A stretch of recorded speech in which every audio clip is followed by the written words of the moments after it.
In other words, it is the enumerated powers which provide the objects on which Congress is authorized to appropriate funds.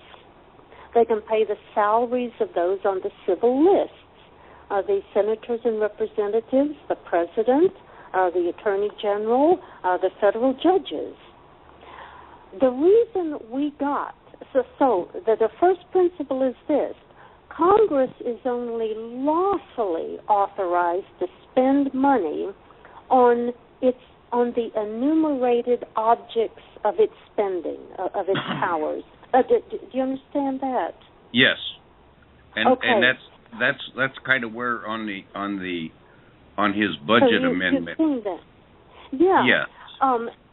The reason we got a $17 trillion debt is because Congress has appropriated funds for things they were never authorized to spend money on. Over $1 million to teach Chinese prostitutes how to drink alcohol responsibly. Now, where is that authorized in the Constitution? We appropriate funds to subsidize Brazilian cotton farmers. Where is that permitted in the Constitution? So, this is how we got a $17 trillion debt. By appropriating funds for objects Congress was never authorized to appropriate money for. So what Article 1, Section 9, Clause 7 means is this: that periodically Congress would provide a statement, an account of what it spent money on. For example, to the Patent and Copyright Office, $1 million. To buy a Navy ship, which is authorized by Article 1, Section 8, Clause 13, to buy a ship. $5 million. Wow. You understand? Yeah. And then Congress would take the proceeds from its revenues, from the tariffs, the import tariffs. They would take the proceeds, and then if there was a shortfall, the Congress would divide it up among the states according to its population and say, okay, Alaska, you owe $500,000. Tennessee, you owe $700,000. It would appropriate the balance due from each state to make up the shortfall based on its population. That is what Article 1, Section 9, Clause 7 means. Nobody had a budget until the Budget Act of 1921. Now remember, the progressives had taken control of the federal government by then.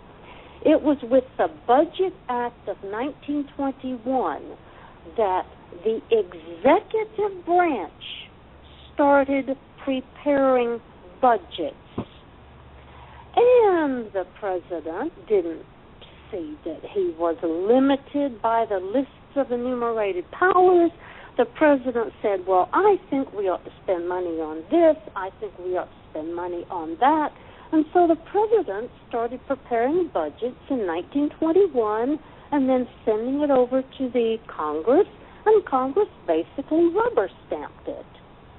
So what Mark Levin's budget amendment does is basically to make this constitutional. It's now all unconstitutional. In fact, and I'll be writing a paper on this, I just haven't had time, I've been real busy, all of Mark Levin's proposed amendments legalize acts of the federal government which are now unconstitutional.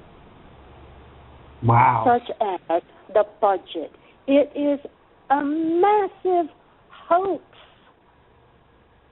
Wow. You'll see when I write my paper. We have to be careful, very, very careful what we're delving into. Boyd saw this. He seems to have seen that the budget amendment was really brought about an increase in the powers of the executive branch. Why do you think Levin would do that? Why do you think a Tea Party conservative like Levin would, who's always pushing for liberty and conservative values? Why do you think he would perpetrate a hoax like that? I don't know him. I've never talked to him or met him. I have no insight into the real Mark Levin. I don't know. I can only express my complete bewilderment that anyone can so flagrantly misstate what the Constitution actually says. Well, and I think a lot I don't know if these people like Levin have been totally brainwashed in law school. It is true that when most people go to law school, their minds are like blank sheets of paper which get printed in law school with authoritarianism and statism. Maybe that happened to Mark Levin. I don't know.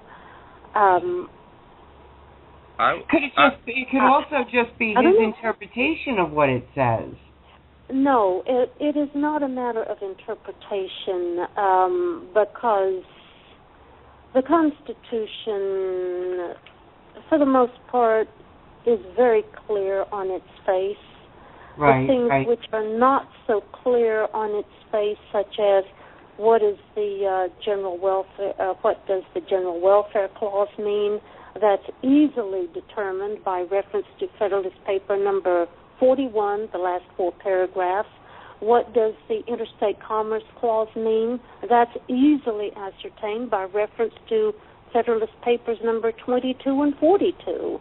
So everything that isn't clear on its face can be easily looked up. Well, and I think maybe, okay, guys, hang on a minute. I think maybe, because Publius, you have not only given us the Federalist Papers and the Constitution, but also the 1787. You're giving us historical information from the Founding Fathers themselves that all tie in to your argument there. And, you don't know if it's a question of whether they've not fully researched or they're just so frustrated with what's going on. They're, I don't know. But I suspect a big part of it is people just repeating what they've heard. For example, I have spent an enormous amount of time going through Madison's two major works on nullification, his notes on nullification written in 1834, and his report to the Virginia legislature of 1799-1800. I spent days going through those, color-coding them to make sure that I understood them perfectly. It would be so much easier and my life would be so much more fun if instead of sitting at my computer doing that, I just copied what somebody else had already said and go play golf. Right. So part of it may just be laziness. But I actually swept through this stuff about what happened at the Federal Convention of 1787 about Article 5.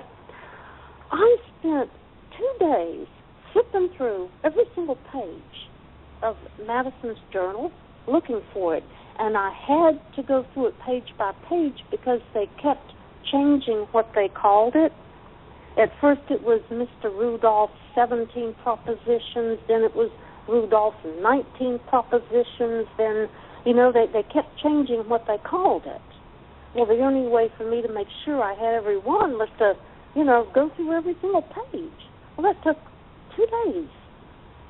It's easier just to copy what somebody else said. Right. I think that's what they do. Can I ask another question in regards to the budget? Or the budget. Could it be said that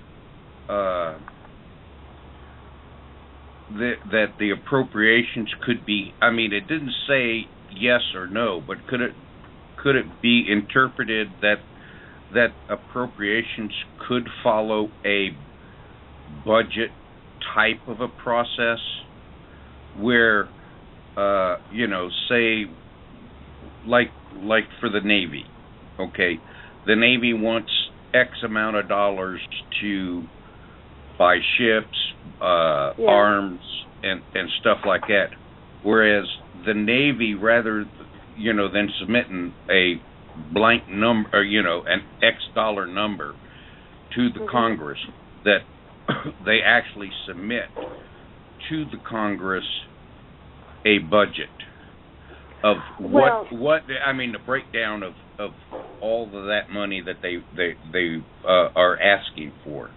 I think that kind of process is what leads to toilet seats, for which the Department of Defense pays $250. I understand that, but I'm trying to get my mind wrapped around the Levin amendment of the budget and why he's calling it a budget. Why he's calling it a budget as opposed to appropriations. The reason he calls it a budget is because in 1921 Congress passed a budget act which purported to grant to the president power to prepare and propose a budget. So that's what we've heard. We hear on the radio, on the TV, we hear people saying, the Constitution requires the president to submit a budget, and everybody repeats it. I've heard that hundreds of times, people saying the Constitution requires the president to submit a budget. The Constitution doesn't say that. Right. The Constitution doesn't say anybody submits a budget. People just hear that it does, and they repeat it. And so other people hear it, and they repeat it. And so before you know it, everybody in the country is repeating a monstrous lie. It may be that Levin has no idea that the Constitution does not provide for a budget. He may be getting his information from Fox News or talk radio. Well, the ignorance among lawyers is appalling.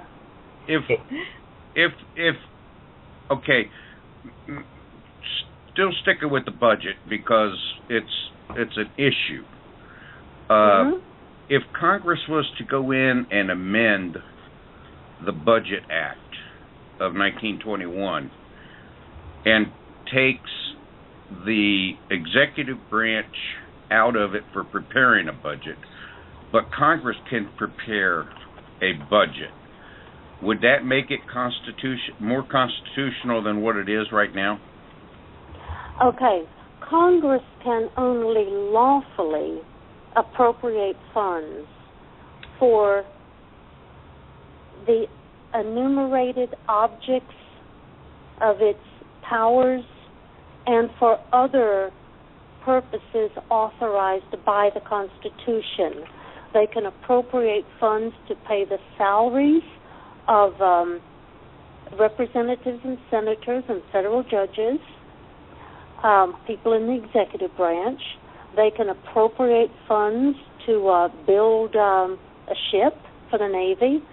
They can appropriate funds to, establish a mint. There's no need for a budget. When you have a budget, this is how it works. For example, I'm ashamed to say I once had a job with state government, and my office had a budget. And by God, the last month of the fiscal year, my boss would come in, hey, what do you need? What do you need? You need a new desk? You need this? Oh, yes. You need a new this. You need a new that. Why was she doing that? Because she didn't want her budget reduced. So she had to spend every penny. That's what happens when governments have budgets. They spend every penny they have, and they demand more. So So that is why you must not have budgets. They are bad, bad policies. You spend them for the enumerated objects of your powers, to pay the civil list, and you don't have budgets. It's bad policy. And we went from 1789 to 1921 with no budget. Our monstrous growth in the federal government began in the progressive era with the progressive presidents, progressive congresses, progressive justices, and budgets, where they started spending money on whatever they wanted. Okay. I read my 2 papers on the balanced budget amendment, Boyd. I sweated blood to write those. They're worth reading. Yes. They're worth reading. And how do we hold the government accountable for what it spends without a budget today? How can we do that? Oh, Congress is lost. The federal government is lost. It is totally out of control. I don't think it can be restrained. I think our only hope is to try to fix our state governments and hope for the best. But I don't see how we can fix our country without considerable unpleasantness ahead, and I see considerable unpleasantness ahead. Yeah. And it breaks my heart. It breaks all of our hearts, thank you. I think. Go ahead, Barbara. That's exactly where we're heading, that's why everybody's so up in arms. And I know for me and so many of our listeners, and even people that aren't listening right now who will catch it later, that's why we need to do this. We really need to learn what is going on and what we, the people, have the powers to do. Because, like you said earlier, we don't know because we've just been told. And somebody where I used to work, they looked at me like I was crazy when I told them what the job of the president was to do. And I handed them a constitution and told them to look it up. And they looked at me like I had 3 heads, and they never said anything again. How dare you? I know. The president's Boy, powers thank you so much for your questions. They were excellent questions. Oh, Boyd, be sure to contact me at my website. I've got an Ask Questions page, and you can use a pen name if you like, or you can use Boyd, whatever you want. But I'd love to hear from you on my website. Okay, and we want to thank you very much for stopping in. It was my pleasure. Yeah, and your website is Publius Huldah. Huldah, H-U-L-D-A-H. Yeah, let's spell it out for our listeners. It's Publius. Yeah, I dropped it. H-U-L-D-A-H.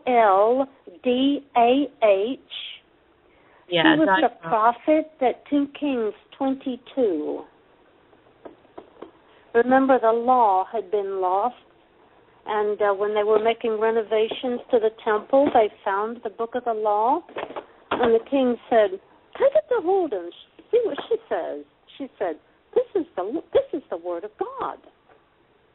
The law. So that's what I'm doing, trying to restore that's awesome. So it's our law. PubliusHuldah.com, and we have that link to our Women Patriots Show.com page. And we've been tweeting it out, and now we're following Publius on our WordPress, so we'll know when you publish again. And really looking forward to these lengthy papers that I'm looking forward to reading how you take Mark Levin to task, and I'll have to read be sure to read my last paper. Yeah, I'll have to put the Liberty Amendments on my reading list so that I can understand your refutations better. But this is a tremendous discussion that we had tonight. It's awesome, and people are going to listen to this later at their leisure. And Boyd said thank you. He does follow you, and he does have some questions, so he will be writing to you. Yeah, and we want to thank you. I think Barbara said your time was a little limited, but you've given us a lot of time tonight, and we really do appreciate that. Well, no, we don't do commercials anymore, so we don't really have segments. Oh. So I was going to keep you for like 15 or 20 minutes, and then everybody had questions, and I apologize for the length of time. Oh, no, that's okay. No, I'm delighted. It was a good. You've given us so much information. I appreciate it. And we want to thank you so much. Thank you. Okay, bye-bye. Bye. Bye-bye. Sorry, I was just going to say that it's very valuable, for our listeners to see that conversation through. It's actually pretty awesome not to have the commercials and just be able to let the flow of the conversation. And thanks to Boyd out there for listening. And another great feature of this radio show is that, we can extend this conversation with Boyd, with one of our listeners. Right. And have a real Q&A where we can really let it grow organically, let the discussion grow.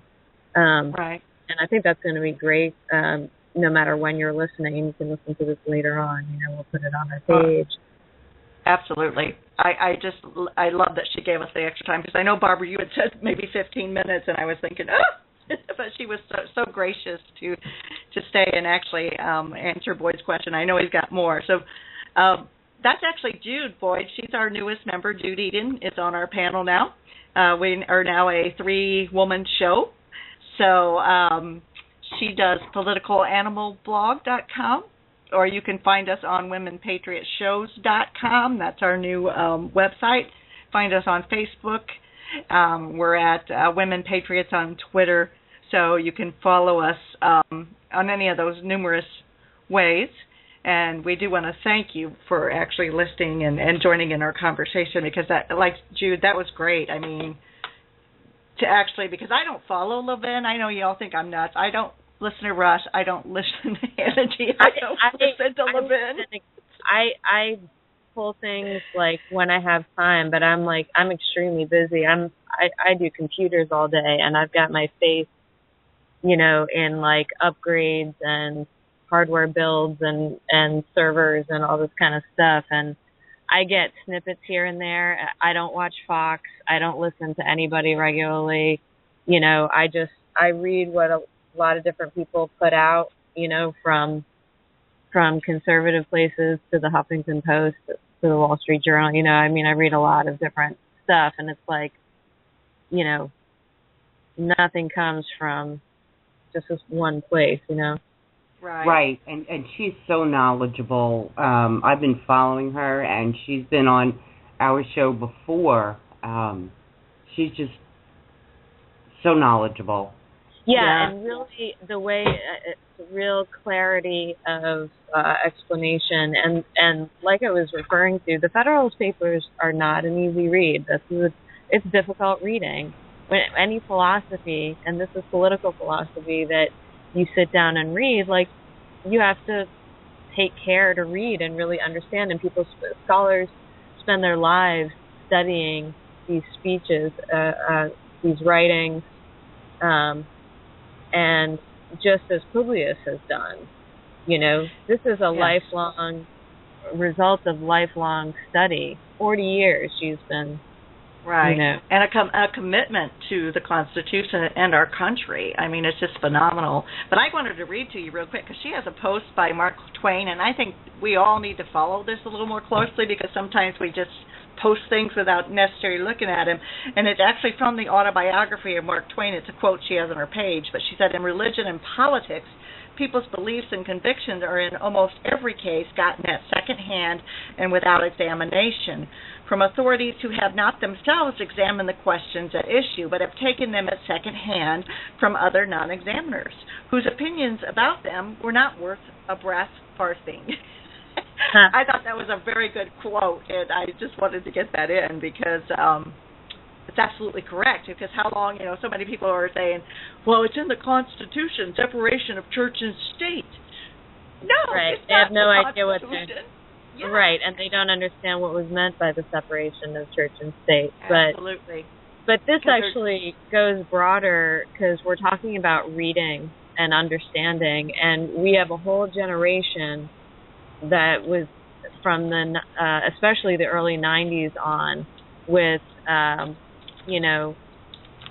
whatever your answer is fine because we don't want to hurt your feelings, and now kids don't read. Nobody reads in depth anymore. They read the Vampire Diaries, and that's the reading comprehension. This is difficult stuff, and freedom is a great responsibility, and it takes some dedication to really educate yourself, so that it becomes really just talking about what you know. Just like we're so natural when we're talking about our family or our own experiences. When you're really talking about something you really know, something you do well, whatever it's your line of work or whatever, you talk about it with ease. It's like talking about your hands.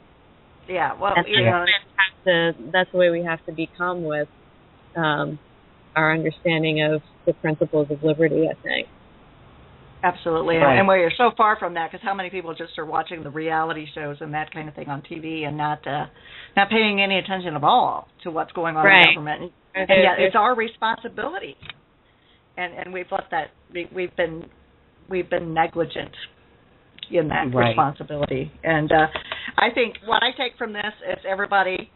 You need to maybe copy the nullification process and send it to your state legislatures and your attorney general on the state level, and hand them some information because according to Publius, they're not even teaching that in law school even when she went through it, and they're probably not even aware. And it might be a way to actually keep us out of this great atrocity that is Obamacare. Isn't it funny that they pretend to be so much smarter than everybody else, but it's really conservatives who are the most educated because to us it matters, I guess. I don't know, but to watch our legislators like mock Senator Cruz when he's talking about the Constitution, and it's just really. You can't take their intelligence for granted. You can't. Well, they seem to. Yeah. They know everything. John McCain, it's been done this way for 100 years. Yeah, well, pretty great much. show tonight, ladies. I really had a lot of fun, and I really learned a lot tonight. Great, yeah, I did too. That was wonderful. And thank you, Boyd, again for calling in and for listening. And be sure and get on her site and ask her questions. She seems to want to have that discussion with you. And anybody else who has questions, be sure to go to Publius Huldah's site. We do want to thank you. We'll be here again next week.